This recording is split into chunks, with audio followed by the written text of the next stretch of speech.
I have yet one more Pokemon related item to show.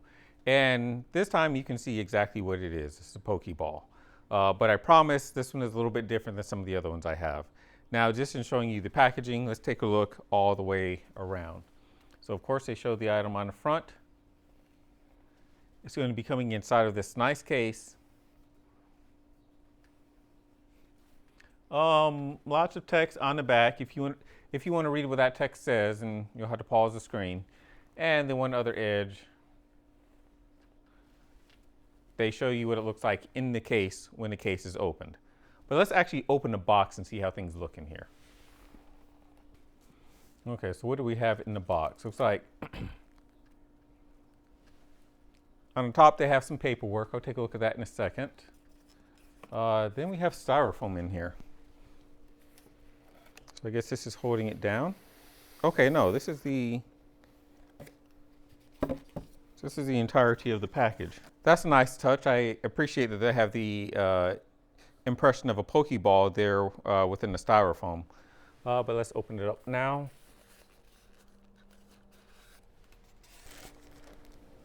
So that's going to be the box itself.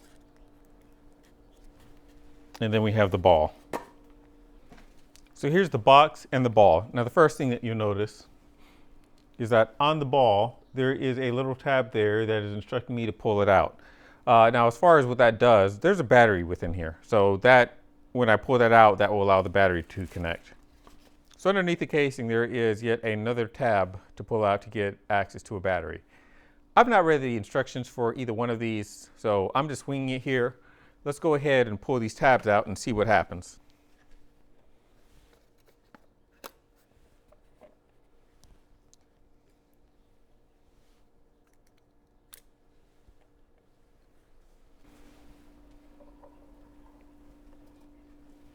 So that's what the case does.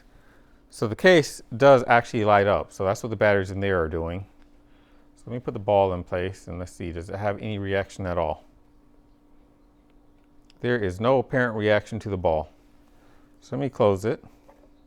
Now one of the things I do like is that whenever you open the case, it will lift the ball up or lower it whenever you're closing. A little touch that's much appreciated. So if I open this up, okay, the ball is not reacting yet. Oh, there we go. Okay, so now I have it turned on. So the ball actually does have a light feature. That said, I will not be throwing this around. It is made out of some type of metal. It is interesting that just by getting my hand, let's see, is it that when I touch it? Okay. So it's detecting whenever I touch it. We'll do that from outside the case too.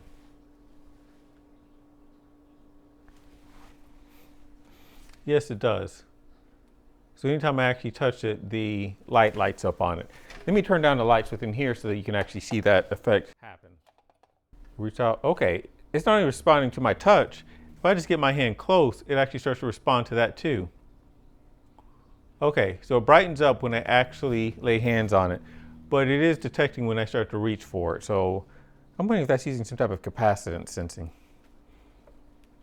Anyway, this is another thing that could be classified as a desk toy that I have. It's a bit heavy, which is positive because it just feels like it's sturdy. This is actually made out of metal. What is this made out of? I'm not sure what material that is. It feels like it might be like a very hard plastic or an epoxy. So when I put this back in the case, close this back down, presumably the lights will turn off when I've done that. Let's look at the information that I learned from the manual. One is that you can cycle through the lights on the box to a different color just by pressing the plate in the front. So you can see it went from white to green, we get yellow, blue. There's more of a purple. That's a very light blue. And that one was back to the white. Now, by double pressing the button on the front of the ball, you can change the color on it. So it defaults to white. But now I've changed it so it'll shine red. And then again, and it shows green. Now, if you do a single press, it will do its animation with flashing white a few times, and then it will settle on either red or green. Whichever it settles on is going to be totally random. Now, when you need to remove the batteries, if you just press in on the black ring that surrounds the button, then the battery will pop out, or the core pops out, and the battery is within there. Now, you do have to remove a screw in the back to actually get to the batteries, but that's where they're stored. Now, to put it back in, you just slide it back in and press the button. Note that there are some grooves on it, so you can only insert this with a certain orientation. The batteries for the case are underneath. You have to remove a Phillips screw, and then there are the 4 AA batteries. Now, there's also a metal ring that's stored within the battery area. This is kind of like another stand. Whenever you want to set the ball down outside of the case, you can set it on top of this metal ring so that it does not roll away. When you're not using the metal ring, be sure to put it back in the case so that you don't lose it. Also note that for both the case and the ball, if you press and hold the button for 2 seconds, you can completely turn it off.